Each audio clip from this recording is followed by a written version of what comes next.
The cardinal in my backyard is a transgender icon. I didn't realize my precarious nature until I fell feet first from the oak in the neighbor's backyard. I hit the thickest branches on the way down, clung to some of them, and let go of others with intention. But isn't that the way this sort of thing always goes? Dip a child's head into the baptismal font, and they come up sputtering. Cover your heart with the hardness of your 24 smiling ribs, and you become impenetrable. I met the earth with a great exhale into the sky, coming out of the free fall so suddenly. Sometimes I still feel those hardy branches against the fragile red of my gut. Sometimes I regret the choice not to nest in the leaves in a bed made out of my own plucked feathers, until I remember the loneliness, my solitary song whistling into the mist of the rain, and I remember the solidity of the earth once I caught my breath. Hey, so I'm Mick. I use they, them pronouns. I'm from Nashville and moved to London 2 years ago now, and I am a poet. When was the first time you remember making a poem, writing a poem? Like early 2020. My therapist suggested that I start writing in a journal. And it was hard for me to write the like day-to-day minutia of what I was doing. So I started writing like kind of abstractly about how I was feeling, and those kind of turned into poems. My first poem was about like penning a suicide letter, and how I was trying to not do that. I've had suicide ideation since I was a teenager, and I was going through a really, really tough therapy time that was kind of pulling at that and trying to figure out how to like manage my mental health again. Mm-hmm.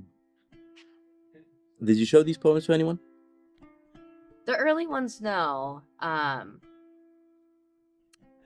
Probably the earliest that I showed my poems to someone was sometime mid 2020, and I was showing people the less sensitive poems about like trees and dogs and cats and things that I was observing in the neighborhood. You know, I went back and looked at some of the earlier stuff that I did when I was looking for poems for this project. Yeah. And I was like, God damn, these are bad. Okay. Were any of them about your gender identity? They started to be in early 2021. I came out in that summer.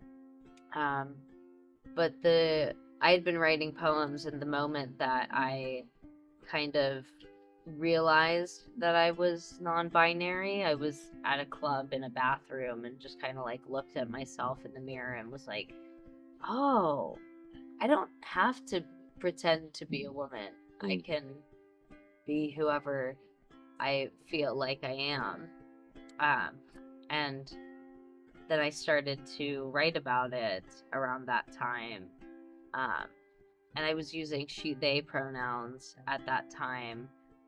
And a friend of mine, one of my best friends, confronted me when I was drunk and we were playing Monopoly or something. Yeah. And she was like, you know, you only want us to use like exclusively they, them pronouns when you're drunk. What do you actually want?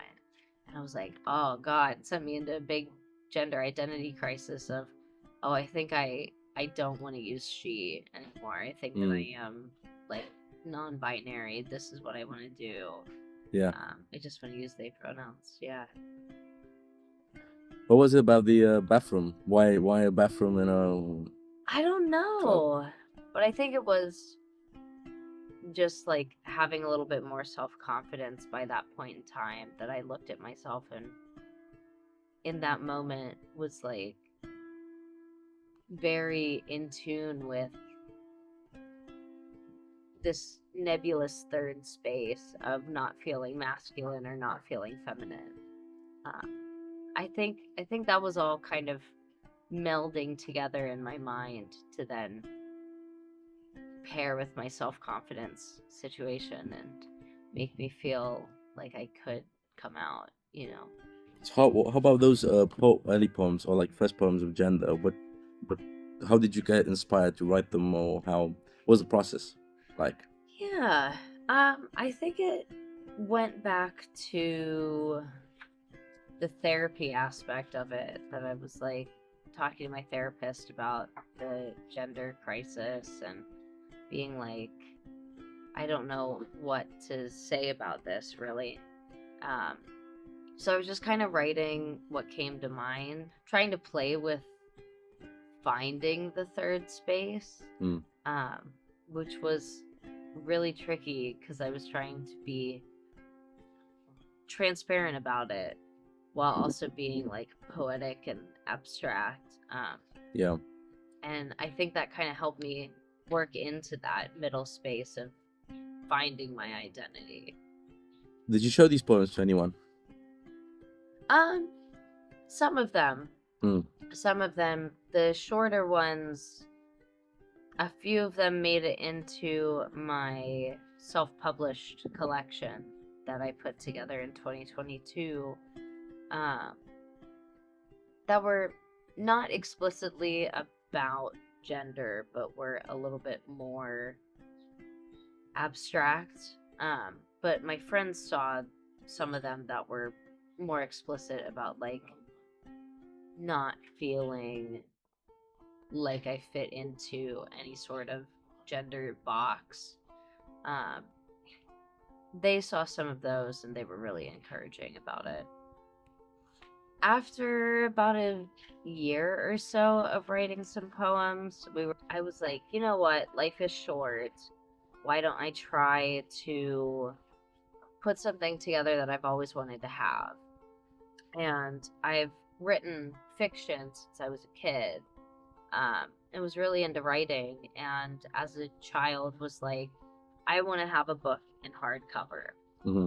So I decided to figure out a way to like work on a collection of poetry that I've been writing, narrow down stuff that I liked, that I wanted to put in this book, and I just thought of it as a passion project that I was like, oh, this is something fun that I'm gonna have as like a memento of this period of time. And about halfway through it, when I was editing, I was like, oh, I really like doing this and want to make this my life.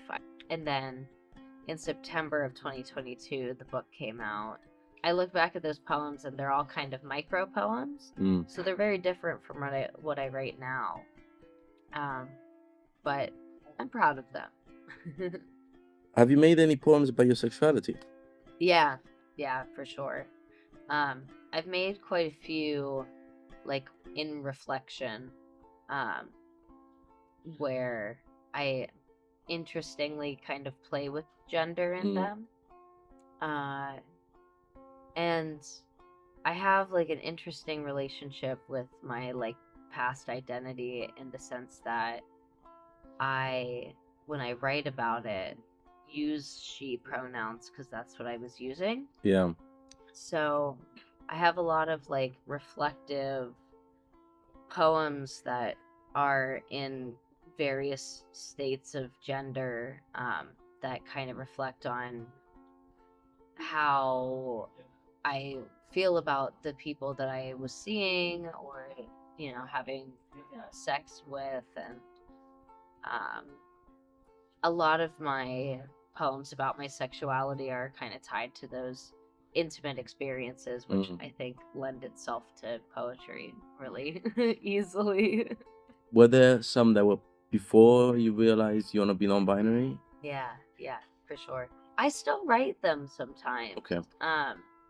About that like past experience of trying to figure out where I kind of identified I edited a few of them a while ago. I haven't really worked on them recently. Um, in editing them, I've kind of tried to accept that period of time and like take it as a snapshot Mm-hmm. and be like, oh, okay, this is how I was feeling then. How do I elevate the words that I wrote Yeah. about that period of time? So is it a bit different from music? I used to work in the music industry. Um, I was a producer in studios. I was a radio producer. I liked the control of the studio and of radio broadcast. And, I had a little bit more ability to hang on to things and Yeah. keep them how I wanted them to be. I did it for about 7 years Mm. between studying and being in the workforce. And I was like, I can't do this anymore. It's killing my love of music because I was just focusing on the science behind it, the nitty gritty, Yeah. the like making the imperfections perfect. And I was like, man, this is not it. Like the magic is gone. Mm. So I left Nashville shortly after, like falling out of love with the music industry, and shortly after getting into poetry. Um, and those kind of coalesced in the sense that I was writing poetry and thinking about how much joy it gave me and how much joy music used to give me. Um, and thinking about that in the sense of I need to follow the joy and it'll take me somewhere Yeah. cool. So I when I started writing poetry, it was just kind of pulling on the ideas of loving creating that I had with music and putting it into a different medium. How do you know it won't turn just like music turn for you? I'm really trying to be careful about that. Mm. I'm trying to have my hands in a lot of different pots that are varying. Like I try and do like lead writing workshops. Um, I'm putting together a zine.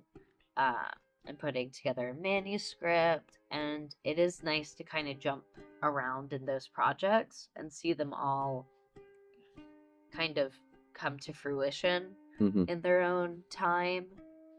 It's something that I'm really acutely aware of, but I have more coping skills now to kind of prevent burnout.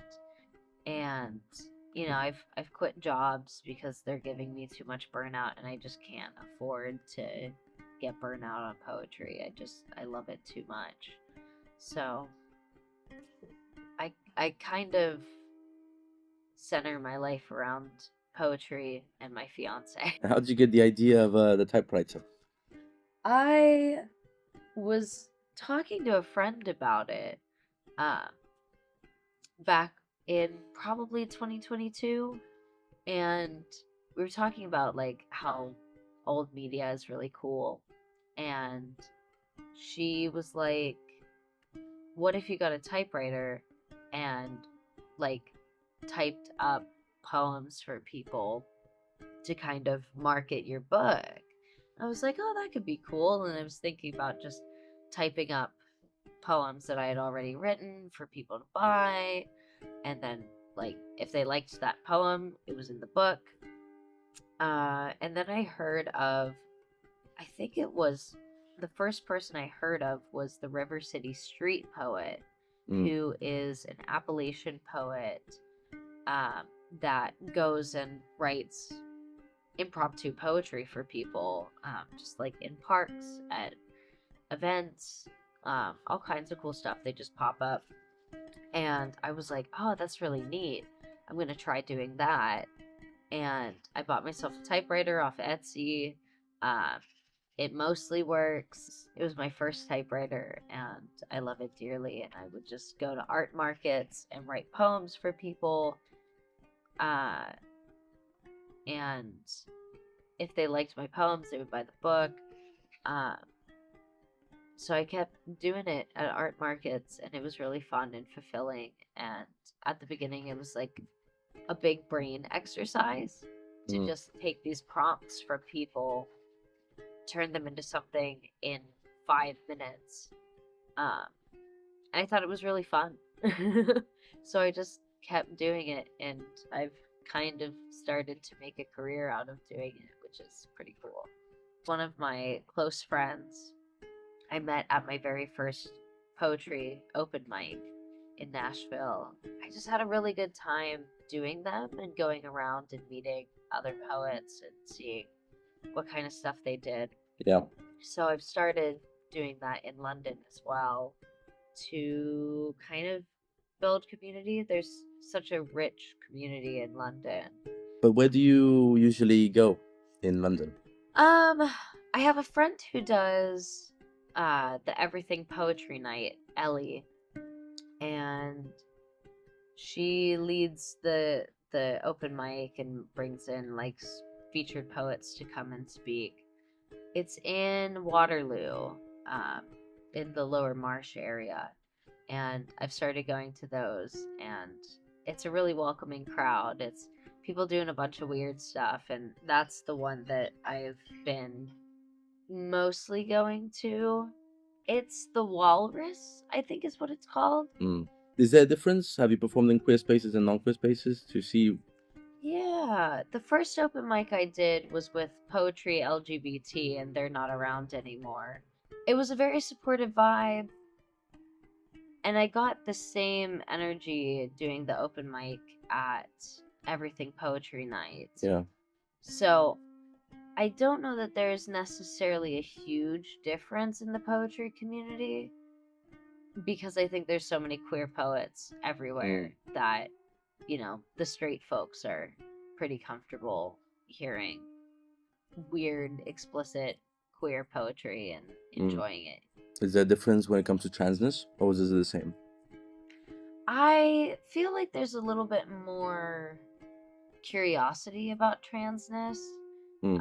Especially when I get up and I'm a little bit more cis passing sometimes, depending on my fit and my vibe. And I think people are curious but scared to ask questions because they don't know like what's invasive. Which sometimes I'll get questions and I'm like, Google it. But other times I'll get like genuinely interested questions of people who are just trying to do better. And I think when I read my trans poems in a queer space versus a like open to all space, people get more excited about the poetry in a queer space. And I think there's just that hesitation a little bit in a space that welcomes straight people as well. Just because they don't interact with a lot of trans people, you know, so they're just kind of trying to learn and also trying to not do the wrong thing, you know. So it's a positive reception. It's just not quite as enthusiastic. It's more like I want to support you, but I don't know how. How do you feel when you perform those trans poems? I get really nervous because I don't know what the reception's going to be. I can't anticipate the reception. And if the reception is like the kind of tense support, I sometimes feel like I've done it wrong. And I'm like, shit, I should have picked a poem that's a little bit more accessible about my transness. But when I reflect on it, I'm usually like, that's, you know, my job is to tell my story, and if people want to talk about it, then the door is open. So yeah. Does that differ from queer spaces to everyone's spaces? I think that does, in that everybody who's queer has some interaction with trans people, so I think they have a little bit more context and are a little bit more supportive about it. Mm.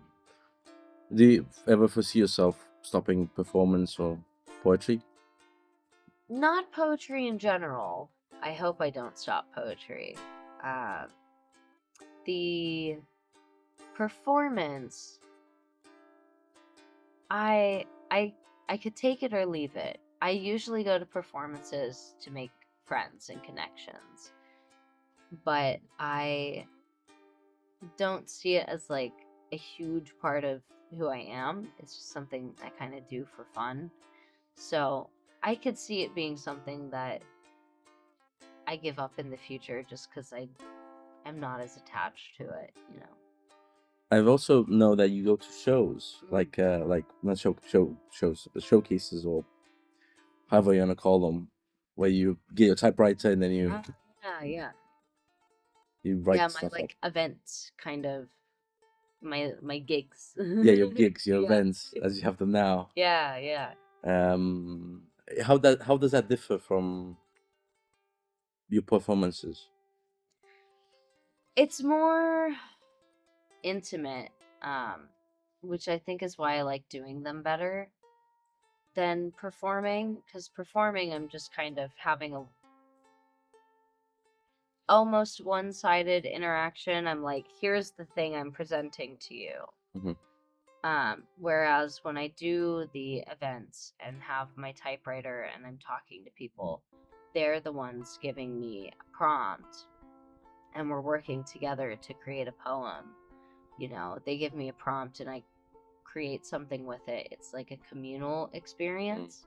So I I like the community of it. I don't like writing by myself. Um, I like writing with other writers, and I think it's more fulfilling. So doing the events is really fulfilling because I'm creating a community. Well, I think that's about it for now in this interviewing part. If you can tell the audience Yeah. where they can find you. Yeah. I am on Instagram, TikTok, at my username's at write.with.mick. And I also have a website. If you look me up, you'll find me. But yeah, Instagram is what I usually use. So DM me and we'll become internet friends. In this poem, my vulva turns into a daisy. There is goodness in the way the petals are pulled apart to release the scent of their fruit. A delicious, deciduous cocktail, noxious in nostrils lined with Vaseline. I am here to cure your sickness with ambrosia, my dear. How could you forget that the last cry was an affirmation? Anarchists in the afternoon's delight, fingers in the seedlings spread across a thistled ground and make a fine country to pasture. Our hooved dreams, I look into the night's pixelated daydreams with twice as many stars in my mind as I had yesterday.